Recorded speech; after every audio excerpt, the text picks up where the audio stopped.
말씀은 마태복음 5장 1절에서 3절까지 말씀이 되겠습니다. 마태복음 5장 1절에서 3절이며 제 성경으로는 신약 성경 5페이지에 있습니다. 마태복음 5장 1절에서 3절입니다.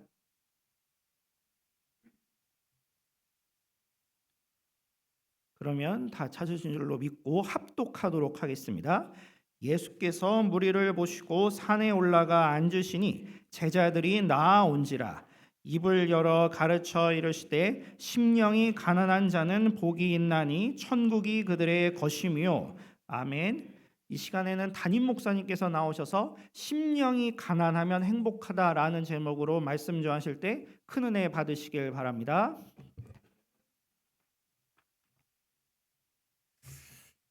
현대인들이 제일 싫어하는 말 중에 하나가 아마 가난이 아닐까 생각이 됩니다. 어떻게 보면 가난은 악인 것 같습니다. 사람을 비참하게 만들고 여러 가지 사회악을 키우는 온상이 되는 경우도 많아요. 그런데도 예수님은 서슴없이 가난이라는 말을 사용하고 계십니다. 심령이 가난한 자는 복이 있나니. 누가복음 6장에 오늘 본문의 병행 구절이 나오는데요. 거기에는 심령이라는 말이 빠져 있고 그냥 가난한 자는 복이 있나니로 되어 있어요. 예수님의 이 말씀은 물질을 우상처럼 생각하고 사는 현대인들에게는 정말 매력 없는 말씀이라고 할 수 있습니다. 여기서 예수님이 말씀하신 가난이라는 단어는 헬라어로 푸토코스라는 말인데 사람들에게 동냥하는 구걸하는 거지의 형편을 표현하는 말이에요. 그러니 그게 무슨 복입니까? 어떻게 행복할 수가 있어요? 그러나 우리가 분명히 기억할 것은 이 말씀은 예수님이 선언하시는 진리의 말씀이라는 것입니다. 어리석은 인간들에게 진리이신 예수님이 선언하시는 진리의 말씀이에요. 심령이 가난한 자가 복이 있다. 물질적으로 가난한 자가 복이 있다. 천국이 그들의 것이다 라고 하시는 주님의 말씀을 귀담아 들어야 합니다. 마음을 열고 주님의 말씀을 들어야 됩니다. 이 말씀 안에 행복이 있습니다. 심령이 가난하다. 그건 무엇을 의미하는 걸까요? 하나님 앞에서 우리가 가져야 할 마음의 태도를 말하는 것입니다. 굶주린 거지가 누군가에게 구걸하지 않으면 생명을 유지할 수가 없는 것처럼 하나님 앞에 철저하게 낮아져서 하나님의 도우심 없이는 살 수가 없다고 고백하는 갈급한 심령을 말하는 것입니다. 이런 심령을 가진 사람이 결국 천국을 소유하게 된다는 것입니다. 마음이 가난한 사람과 마음이 부자인 사람에 대해서 예수님께서 비유를 들어서 설명하신 말씀이 누가복음 18장에 나오는데요. 어느 날 바리새인과 세리가 성전에 들어가서 기도하려고 같이 들어가게 됐어요. 바리새인은 남들보다 하나님의 말씀을 잘 지킨다라는 자부심을 가지고 있는 사람들입니다. 사람들이 보기에 흠잡을 데가 없을 만큼 율법을 철저히 지키며 거룩한 생활을 한다는 사람들이에요. 한편 세리는 그 당시 사람들에게 매국노라고 손가락질을 당하고 인간적인 대우를 받지 못하고 쓰레기같이 여겨지는 존재였습니다. 두 사람이 성전에 들어갑니다. 바리새인은 자신만만하게 성전의 깊은 곳까지 들어가서 두 손을 번쩍 들고 하늘을 향해서 머리를 들고 그렇게 기도합니다. 하나님, 저는 다른 사람들과는 구별되는 사람들인 거 아시죠? 토색하고 간음하고 악한 일을 행하는 사람들하고 저는 전혀 다른 종류의 사람입니다. 저는 일주일에 2번씩 금식하고요. 11조를 꼬박꼬박 냅니다. 감사합니다. 예수님은 이런 사람을 일컬어서 심령이 부요한 사람이다라고 하시는 거예요. 심령에 뭔가를 가득 담고 있는 사람이에요. 하나님 앞에 나는 이런 게 있습니다 하고 내놓고 자랑하고 싶은 것이죠. 한편 세리는 어땠습니까? 성전 앞자리까지 가지도 못했어요. 뒷구석에 서서 그렇게 하늘을 우러러보지도 못하고 고개를 푹 숙인 채 가슴을 치면서 이렇게 말할 뿐입니다. 하나님, 저는 죄인입니다. 불쌍히 여겨주세요. 하나님 앞에 나왔는데 내놓고 자랑할 게 없습니다. 자기가 가지고 있는 모든 것이 하나님 앞에 아무 소용이 없다는 것을 철저하게 깨달은 거예요. 그러므로 그는 철저하게 자신을 낮추고 있습니다. 그런데 하나님은 이런 사람을 긍휼히 여기십니다. 심령이 가난한 자는 복이 있다라고 하시는 것은 바로 이런 사람을 두고 하시는 말씀이에요. 안타까운 건 교회를 다니지만 심령이 가난하지 못한 사람을 가끔 봅니다. 마음을 비우지 못하고 교회에 나와 앉아 있는 거예요. 잘 생각해 보십시오. 왜 믿음이 자라지 않습니까? 왜 하나님의 말씀이 내 마음 깊은 곳에 자리 잡지 못합니까? 왜 우리에게 기쁨이 없고 감사가 없고 감격이 없을까요? 하나님을 위해서 내 삶을 드리고 싶은 마음이 왜 생기지 않을까요? 마음이 부자라서 그렇습니다. 아쉬운 것이 별로 없어서 그래요. 기댈 때가 너무 많아서 그런 거예요. 자랑하고 싶은 게 많아요. 이런 생각이 가득하기 때문에 하나님의 말씀이 내 안에 깊이 자리 잡지 못하는 것입니다. 하나님은 이런 사람을 불행하게 생각하십니다. 지위가 아무리 높고 세상 사람들 보기에 능력이 있고 성공한 사람이라도 그런 걸 들고 나와서 하나님 앞에 자랑하려고 해봐야 하나님께는 통하지 않습니다. 사람에게는 대단하게 보일지 몰라도 하나님께는 아무것도 아니에요. 하나님 앞에 아무 소용이 없는 것을 마음에 가득 담고 있다고 하면 그 사람은 주님이 말씀하시는 행복한 사람이 아닙니다. 넉넉한 물질 때문에 마음이 든든할지도 몰라요. 그러나 든든한 그것이 결국 하나님 앞에 심령이 가난한 자가 되지 못하도록 만드는 장애물이 된다고 하면 그게 하나님 앞에 무슨 소용이 있습니까? 바울이 예수님을 몰랐을 때는 자기가 대단한 것을 가지고 있는 줄 알고 교만한 마음을 가지고 살았죠. 그러나 그가 예수님을 만난 이후로 그는 그 모든 것을 다 배설물처럼 여긴다 그랬습니다. 다 치워버리고 마음이 가난해졌습니다. 지금까지 꼭 쥐고 놓지 않았던 것들이 다 소용없는 것이라는 것을 알았어요. 그래서 사도 바울은 그런 것들을 싹 쓸어버렸습니다. 예수님을 믿는 사람의 마음은 이래야 합니다. 우리의 마음에 가득한 것들 비워내고 가난해지면 하나님이 우리 마음에 천국으로 가득 채워 주십니다. 천국이 그들의 것이라고 하는 말씀 속에는 두 가지 의미가 들어 있습니다. 첫째는 구원받았다라는 뜻입니다. 죄를 용서받고 하나님의 자녀가 되어서 영원히 하나님과 더불어 사는 영생을 소유하게 되었다라는 말을 천국이 그들의 것이다 이렇게 말하는 것이죠. 오늘 우리는 우리를 구원하신 하나님 앞에 예배하며 찬양드리고 있습니다. 생명이 탄생하고 소생하는 일이 이 자리에서 일어나고 있어요. 주님이 이 자리에 임재하셔서 우리의 영과 육이 병든 것 치유하고 계십니다. 왜 우리가 이렇게 예배할 수 있습니까? 천국을 소유한 사람이기 때문이에요. 구원받은 사람이기 때문입니다. 둘째로 천국이 그들의 것이다라는 말씀의 의미는 예수님께서 그들에게 임재하시고 다스리신다라는 뜻입니다. 하나님 나라가 어디 멀리 있는 게 아니라 우리 안에 있어요. 예수님이 우리 안에 계시면 우리 안에 천국이 이루어집니다. 그러면 우리에게 기쁨과 행복이 충만해집니다. 로마서 14장 17절 말씀에 하나님의 나라는 먹는 것과 마시는 것이 아니요 오직 성령 안에 있는 의와 평강과 희락이라. 잘 먹고 마시고 편안하게 살아도 모든 것을 다 누리고 즐겨도 거기에 천국이 없습니다. 진수성찬을 차려놓은 식탁 위에 천국이 없어요. 세상에서 좋다는 것 다 쌓아놓은 집에도 천국은 없습니다. 천국은 그런 데 임하는 게 아니에요. 예수님을 모신 곳이 그 어디나 천국입니다. 예수님을 모신 가정, 그 가정이 천국이에요. 예수님을 마음에 모시면 그 마음이 천국이에요.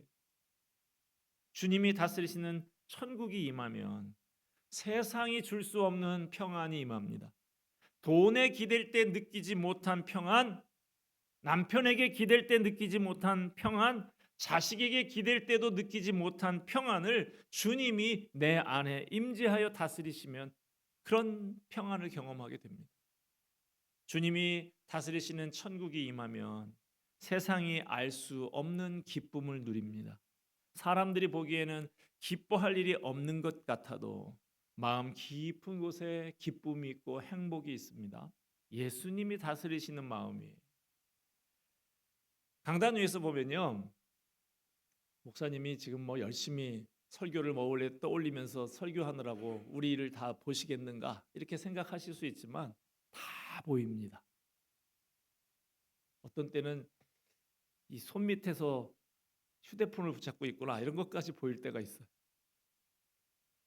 여러분들의 표정이 다 보이는데 어떤 분을 보면 정말로 찬송을 부를 때, 말씀을 들을 때 그 얼굴이 어린아이 얼굴하고 같아요. 기쁨이 충만합니다. 얼굴에 행복의 꽃이 활짝 피어 있어요. 그 이유가 뭘까요? 그 집이 뻑적지근하게 잘 살아서요? 살림이 넉넉해서요? 아니죠.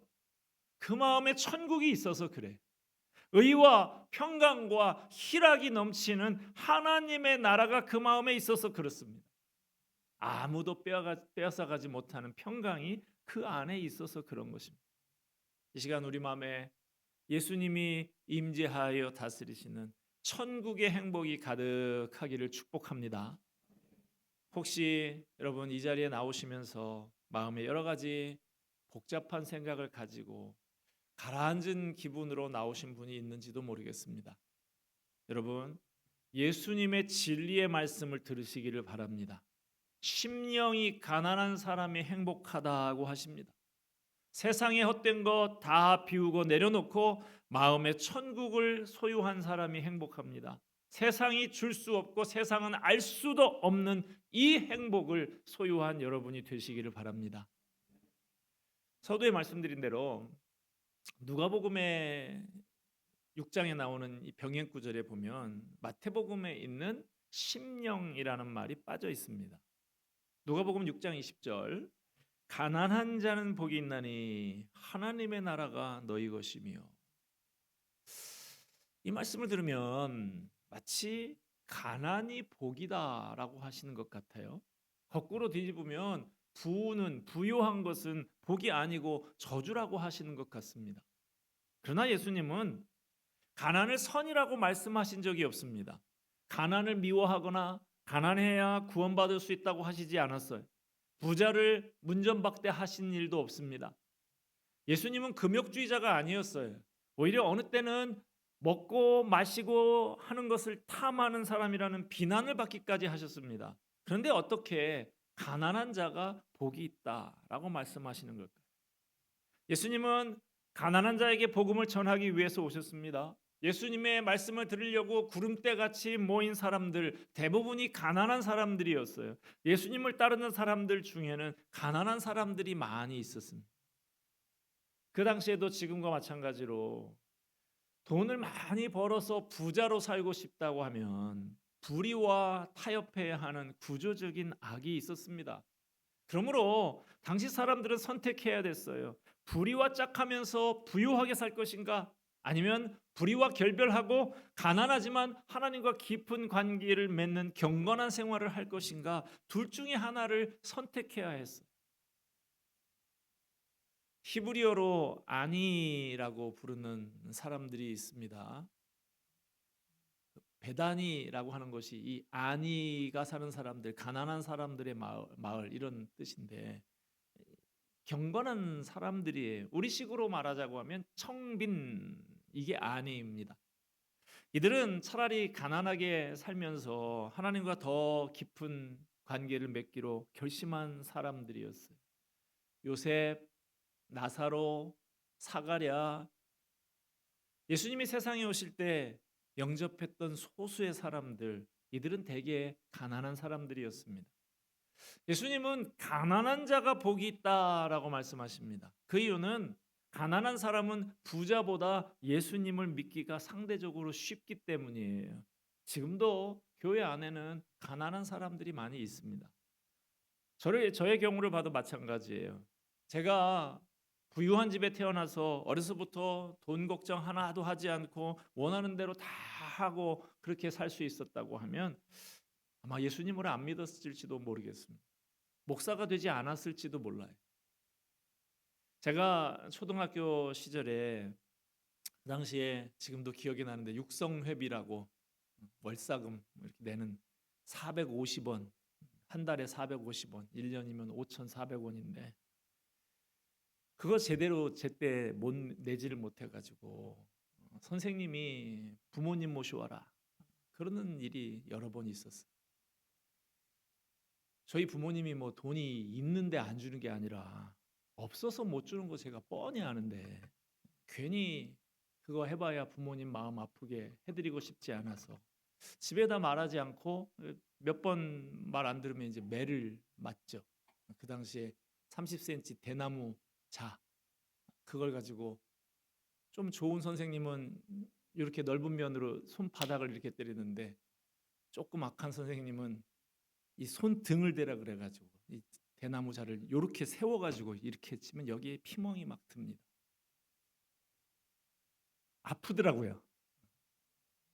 티 없이 자라야 하는 그 초등학교 저학년 어린 나이에 참 세상이 원망스럽고 비관했던 그런 생각이 듭니다. 그런데 지나고 보니까 저는 가난했기 때문에 예수님을 쉽게 믿게 됐던 것 같아요. 가난하고 초라한 집의 아이. 그래서 어디 갈 데도 없고 환영해 주는 데가 없는 아이를 사랑으로 맞아주고 품어주는 교회가 참 좋았습니다. 거기서 예수님을 알게 됐고 예수님 안에서 제 삶의 의미와 소망을 발견한 것이죠. 여러분, 제가 예수님을 가난해서 쉽게 믿게 됐다고 하면 가난이 저에게 복이 된 것 아니겠습니까? 예수님은 이렇게 말씀하셨어요. 부자는 천국에 들어가기가 어려우니라. 낙타가 바늘기로 들어가는 것이 부자가 하나님의 나라에 들어가는 것보다 쉬우니라. 가난한 사람이 부자보다 구원받기 쉽다는 말씀인 것이죠.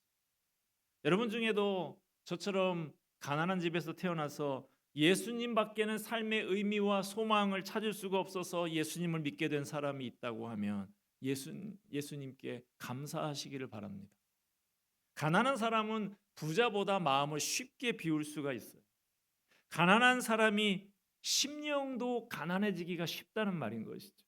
가난한 사람은 하나님 앞에 뭐 들고 나올 게 없잖아요. 잘났다고 내세울 게 없어요. 그러니까 심령이 가난해질 수밖에 없는 것이죠. 실제로 어려운 형편 중에 예수를 믿은 사람들은 생명을 걸고 믿습니다. 예수 믿는 게 교양이 아니에요. 생존이 걸린 문제예요. 예수님이 없으면 살 수가 없어요. 세상에서 고생하면서 서글프게 사는데 예수님이 주시는 그 위로와 평안과 확신이 없다면 그 삶에 소망이 없어요. 그래서 절박한 마음으로 예수님께 달려듭니다. 그렇다면 그 가난은 복이 아닌가요? 가난으로 인해서 마음이 가난해지면 주님께서 그 마음에 임하셔서 다스리십니다.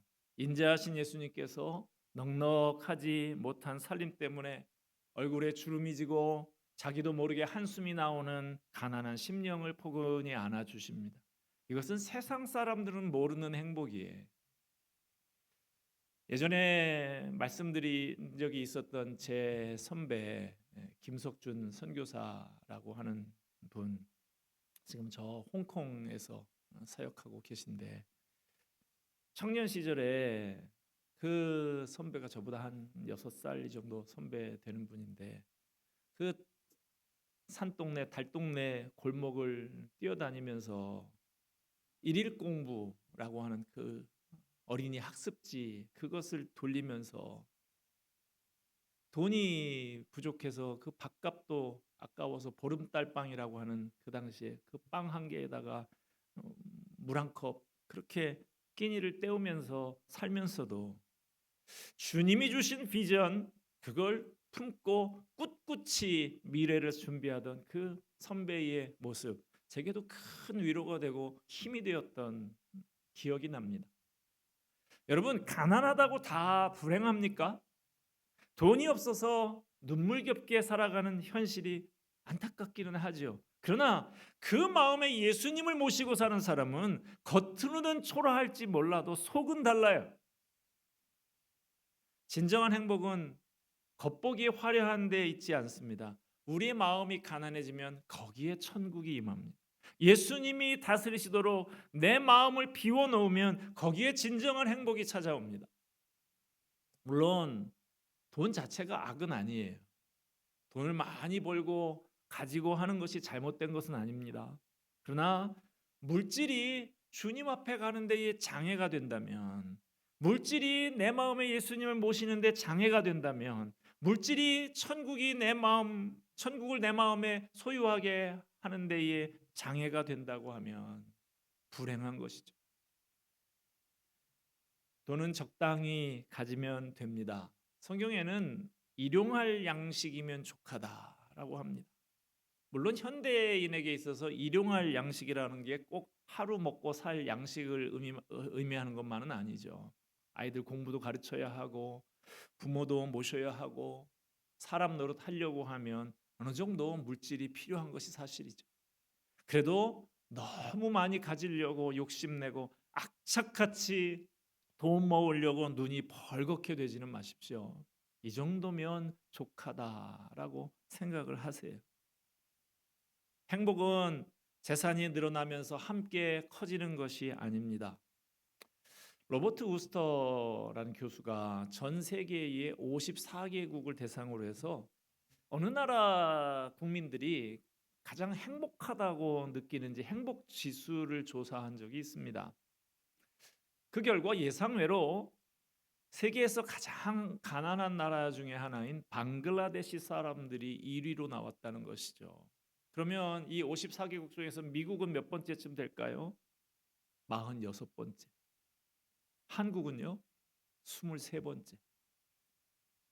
경제적인 지표하고 행복하다고 느끼는 것은 다른 차원이라는 것이죠. 여러분 속지 마십시오. 부자가 행복한 게 아니라는 것, 이것이 예수님의 진리의 말씀입니다. 가난하더라도 그로 인해서 하나님의 은혜를 간절히 사모하게 되고 하나님의 다스림을 받게 된다고 하면 그 사람이 진정 행복한 사람인 것입니다. 가난하다고 다 심령이 가난하고 천국을 소유하는 건 아니에요. 만약 그렇다고 하면 가난한 사람 구제하는 일을 하지 말아야 되겠죠. 오히려 가난하기 때문에 밤낮 물질 생각으로 마음이 가득하고 하나님을 생각하지 않는 사람도 많이 있습니다. 반면에 물질이 많아도 물질의 마음을 빼앗기지 않고 심령이 가난한 사람도 있습니다. 그러나 혹시 여러분이 돈의 마음을 빼앗기고 천국을 소유하지 못하는 불행을 안고 살고 있다고 하면 그보다 어리석은 게 없습니다. 차라리 가난해도 마음에 천국을 소유하는 쪽이 훨씬 낫다는 것입니다. 말씀을 맺고자 합니다. 오늘 우리에게 주시는 예수님의 말씀을 마음 깊이 새기고 돌아가시기를 바랍니다. 심령이 가난한 사람, 그 사람은 행복하다. 하나님 앞에 철저하게 낮아져서 하나님의 도우심 없이는 살 수 없다고 고백하는 갈급한 심령을 가진 사람, 그 사람은 행복하다. 그 사람이 천국을 소유하게 되기 때문에, 그 마음에 주님이 임재하여서 다스리시기 때문에, 그 마음에 세상이 줄 수 없고 세상은 알 수도 없는 의와 평강과 희락이 찾아오기 때문에 우리 마음이 가난해져서 주님을 모셔드리고 그분을 섬기며 그분을 위해서 아름답게 인생을 드립시다. 그것이 진정으로 행복한 삶입니다. 이 행복을 누리는 저와 여러분이 되시기를 주님의 이름으로 축복합니다. 기도하겠습니다. 은혜와 사랑이 풍성하신 하나님 아버지, 마음이 가난한 사람이 행복하다 하시는 그 마음에 천국이 있다 하시는 주님의 음성을 가슴에 안고 돌아가기를 원합니다. 참으로 하나님 앞에 철저하게 낮아지고 철저히 하나님의 도우심을 구하며 의존하는 갈급한 심령 가진 우리 모두가 되게 하여 주시옵소서. 그 마음에 주님이 임재하여 다스려 주시옵소서. 주님과 깊은 관계를 가지며 천국의 기쁨과 천국의 소망과 천국의 평화가 그 가운데 임하게 하여 주시옵소서. 예수 그리스도의 이름으로 기도하옵나이다. 아멘.